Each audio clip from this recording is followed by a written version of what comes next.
Assalamualaikum warahmatullahi wabarakatuh. Perkenalkan, saya Acis Romadona, nomor NIM 2415246. Baik, di sini saya akan meneruskan atau melanjutkan penjelasan yang sebelumnya sudah dijelaskan oleh rekan saya. Di sini saya memiliki 3 poin, yaitu poin E, F, dan G.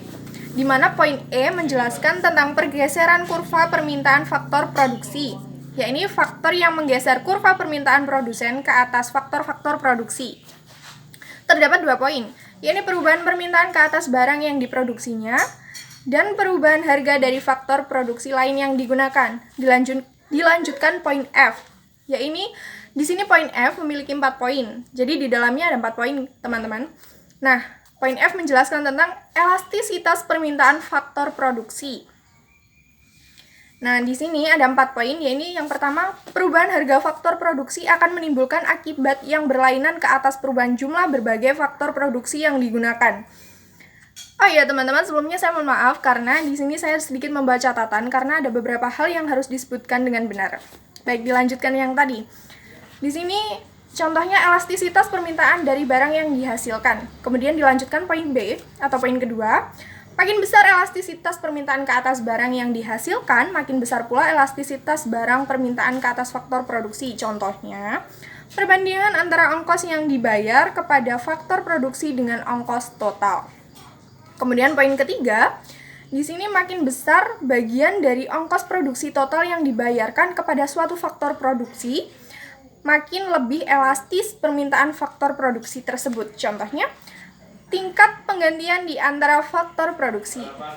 Nah, di sini ada poin terakhir atau poin 4. Makin banyak faktor produksi lainnya yang dapat menggantikan suatu faktor produksi tertentu, semakin elastis permintaan ke atas faktor produksi tersebut.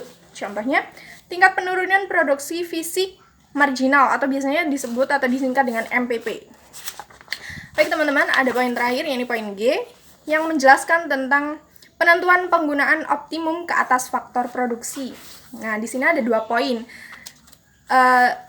Di sini nanti saya akan meminimalisirkan supaya teman-teman lebih mudah mengingat ya.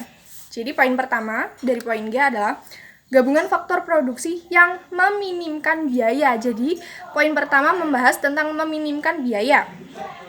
Penjelasannya, penggunaan faktor produksi akan meminimumkan ongkos apabila setiap rupiah yang dibayarkan kepada faktor produksi fisik marginal yang sama besarnya.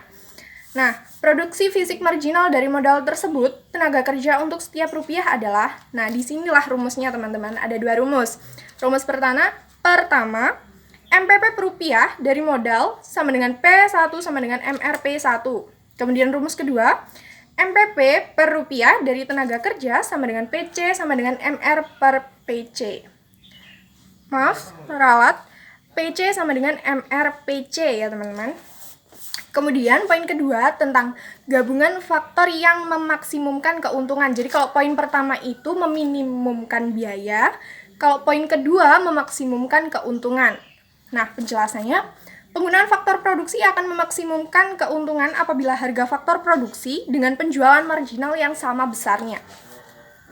Produksi fisik marginal dari modal tersebut, tenaga kerja untuk setiap rupiah adalah, nah di sini juga ada 2 rumus. Rumus yang pertama, MPP per rupiah dari modal sama dengan P1 sama dengan MRP1. Kemudian rumus yang kedua, MPP per rupiah dari tenaga kerja PC sama dengan MRPC. Nah, demikianlah teman-teman penjelasan yang dapat saya jelaskan. Bila ada kurang lebihnya mohon dimaafkan karena saya juga di sini masih belajar.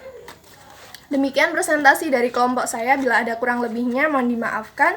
Semoga bermanfaat. Wassalamualaikum warahmatullahi wabarakatuh.